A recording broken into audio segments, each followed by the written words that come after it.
Yang ketiga ada hadis dhaif. Hadis yang tidak terpenuhi syarat-syarat hadis sahih yang tadi saya sampaikan. Tidak terpenuhi syarat hadis itu, maka hadis itu menjadi dhaif.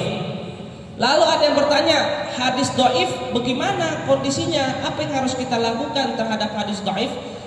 Ulama bersepakat bahwasanya hadis dhaif tidak boleh dipakai untuk perkara akidah atau perkara halal haram dalam hukum fikih dan syariah. Tapi hadis dhaif boleh dipakai untuk fadailul a'mal. Apa fadail a'mal? Untuk keutamaan-keutamaan amal kita. Bahkan hadis maudhu' pun yang lebih parah hukumnya daripada hadis dhaif, ketika isi teksnya atau isi materinya bagus, boleh kita amalkan karena untuk fadail a'mal. Apa itu fadail a'mal? Fadail a'mal adalah menggerakkan kita untuk melakukan kebaikan. Contoh hadis maudhu', hubbul watan minal iman. Itu kan enggak ada hadisnya itu. Hubbul watan minal iman, mencintai negara sebagian dari iman. Kan enggak ada bentuk hadis dari Nabi begitu bunyinya. Tapi bagus enggak kita mencintai negara? Hah? Bagus enggak kita jaga NKRI? Bagus. Maka hadis yang maudhu' tadi, yang derajatnya lebih rendah dari hadis dhaif, boleh kita amalkan. Ingat, tidak semua hadis dhaif kita tinggalkan mentah-mentah begitu saja. Hadis dhaif boleh kita pakai untuk apa tadi? Fadail a'mal. Ya, yang enggak boleh untuk perkara akidah atau halal haram, perkara hukum-hukum syar'i. Bisa dipahami sampai di sini? Itu muqaddimah. Hadis Al-Arba'in An-Nawawiyah itu pengarangnya atau yang menyusunnya namanya adalah Imam Muhyiddin. Muhyiddin ini gelar, bukan nama. Gelar terhadap Imam An-Nawawi, orang yang menghidupkan agama. Nama beliau aslinya adalah Yahya bin Syaraf bin Hasan bin Husain bin Muhammad bin Jum'ah bin Hazzam An-Nawawi. Lahir beliau di desa Nawa dekat kota Damaskus pada tahun 631 Hijriah dan wafat di sepertiga malam tahun 676 Hijriah. Jadi proses kehidupan beliau secara singkat, ketika umur 7 tahun Allah sudah memperlihatkan kepadanya tanda-tanda keulamaan bahwasanya beliau mendapatkan kenikmatan Lailatul Qadar. Malam ke-27 Ramadan, dia tengah malam tiba-tiba dia kebangun, dia bangunin ayahnya, "Ya ayahku, wahai ayahku, ada cahaya apa ini di rumahku?" kata Imam Nawawi. Kemudian ayahnya baru sadar bahwasanya ternyata malam itu adalah malam Lailatul Qadar. Umur 7 tahun sudah dapat Lailatul Qadar. Kemudian Imam Nawawi umur 10 tahun sibuknya malah ngaji. Bukan sibuk main.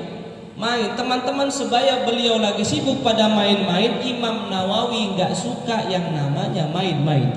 Bahkan guru beliau Syekh Yasin bin Yusuf Az-Zarkashi pernah berkata kepada ayahnya, "Pak, anak ente ini gedenya akan bermanfaat buat umat Islam."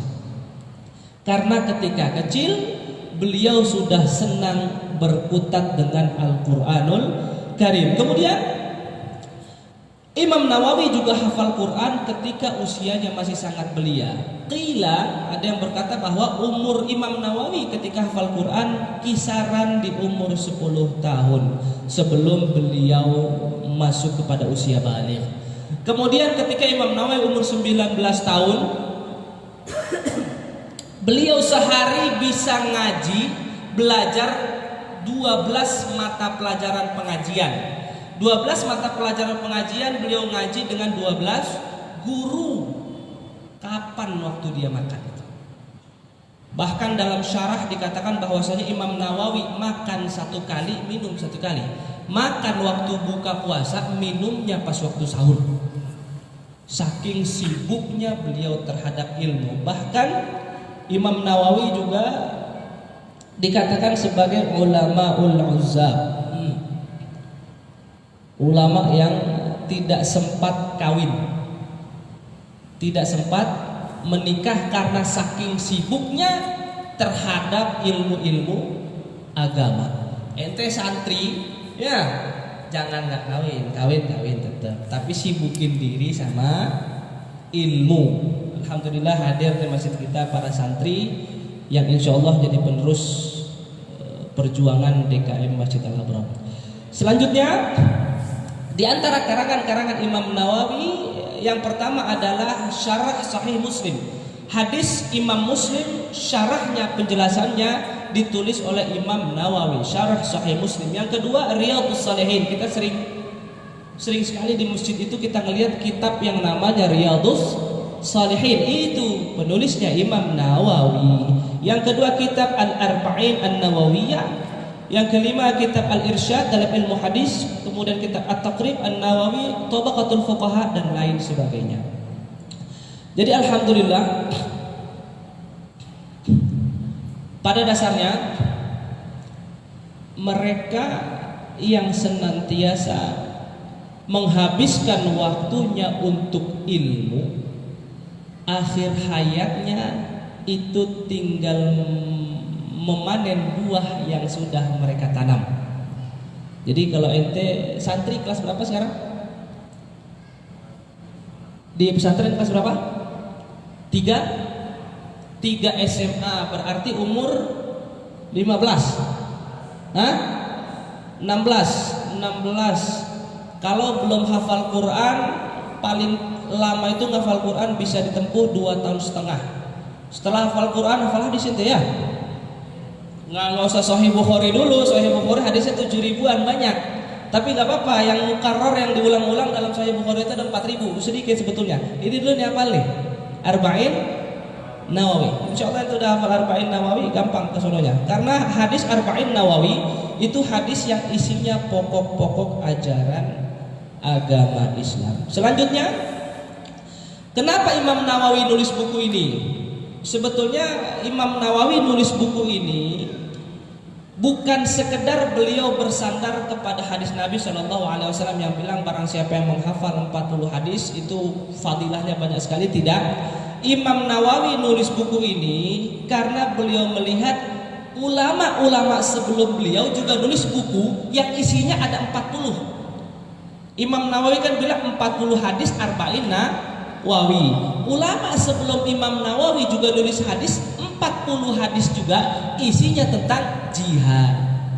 40 hadis juga isinya tentang bab khusus. 40 hadis juga isinya tentang bab khusus. Saya pernah ngaji dengan Syekh Ashraf Masjid Saleh Ja'fari. Beliau menulis buku Al-Arba'in fi Fadailil Qur'anil Azim. 40 juga. Jadi memang kenapa 40? Sebetulnya 40 itu contoh sederhananya adalah angka yang sangat-sangat matang. Nabi Muhammad diutus umur Nabi Muhammad diutus umur berapa santri? Umur 40. Kematangan seorang laki-laki itu umur 40. Bahkan dikatakan laki-laki puber kedua umurnya 40. Makanya laki-laki yang pengen kawin lagi umur 40 40 ke atas gitu. Itu pengen kawin lagi gitu.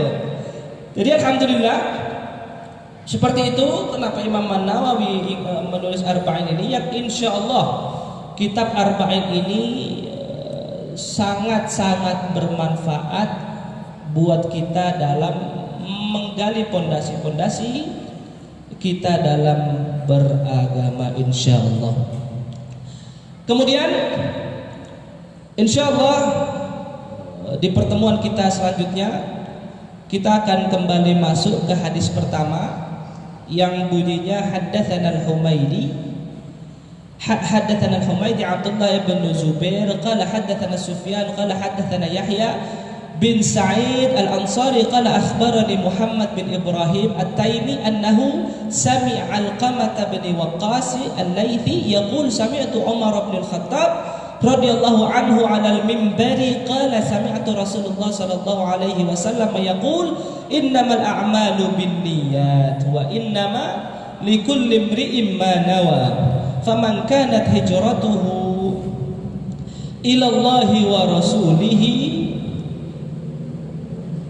fahijratuhu ila Allahi wa rasulihi wa man kanat hijratuhu lidunya yusibuha aw imra'atin yankihuha fahijratuhu ila ma hajara ilaihi rawahu imaman al-muhaddithin Abu Abdullah Muhammad bin Ismail ibn Ibrahim bin Al-Mughirah bin Bardisbah Al-Bukhari wa Abu Husain Muslim ibn al-Hujjaj bin Muslim al-Qushairi an-Naisaburi fi sahihaihi madladaini huma asahul kutubil musannafah.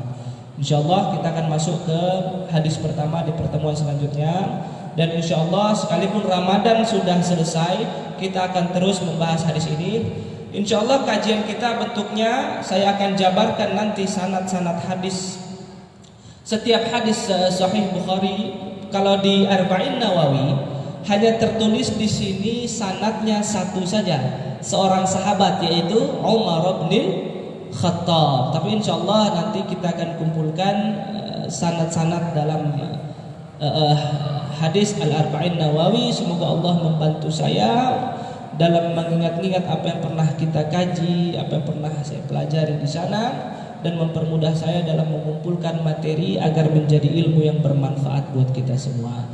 Mungkin cukup sekian dari kita. Ini jatuhnya mukaddimah kedua malah ya. Tapi nggak apa-apa, semoga Allah Subhanahu wa taala memberkahi kita. Jadi Bapak hadirin dan saudara-saudara sekalian yang ada di live, mari sama-sama kita kirimkan Al-Fatihah untuk guru-guru kami, guru-guru yang mengajarkan kami syarah Al-Arba'in An-Nawawi, beserta sanad-sanad dari guru-guru kami yang jalurnya sampai kepada Al-Imam An-Nawawi. Saya dapat sanad Al-Arba'in Nawawi dari Syekh Ahmad Al-Azhari dan dari Syekh Hisham Kamil Hamid Musa Al-Syafi'i.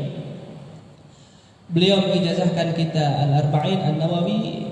Kita kirimkan Al-Fatihah buat beliau-beliau. Semoga Allah berikan kesehatan kepada beliau semua, dan kirimkan Fatihah juga untuk Al-Imam Nawawi, Imam Bukhari, dan seluruh imam-imam yang telah memudahkan kita dalam menikmati hadis Nabi Muhammad sallallahu alaihi wasallam. Al-Fatihah. A'udzu billahi minasy syaithanir rajim. Bismillahirrahmanirrahim. Alhamdulillahi rabbil alamin arrahmanir rahim. Maliki yaumiddin. Iyyaka na'budu wa iyyaka nasta'in. Ihdinas siratal mustaqim. صراط الذين أنعمت عليهم غير المغضوب عليهم ولا الضالين آمين وصلى الله على خير خلقه محمد وعلى آله وأصحابه أجمعين برحمتك يا أرحم الراحمين والحمد لله رب العالمين. Cukup sekian, kurang lebihnya mohon maaf. Kalau ada yang kurang dari saya, yang benar datangnya dari Allah Subhanahu wa taala. Sampai ketemu 5 hari ke depan. Hadis Arba'in Nawawi kita langsung masuk ke syarahnya. Wassalamualaikum warahmatullahi wabarakatuh.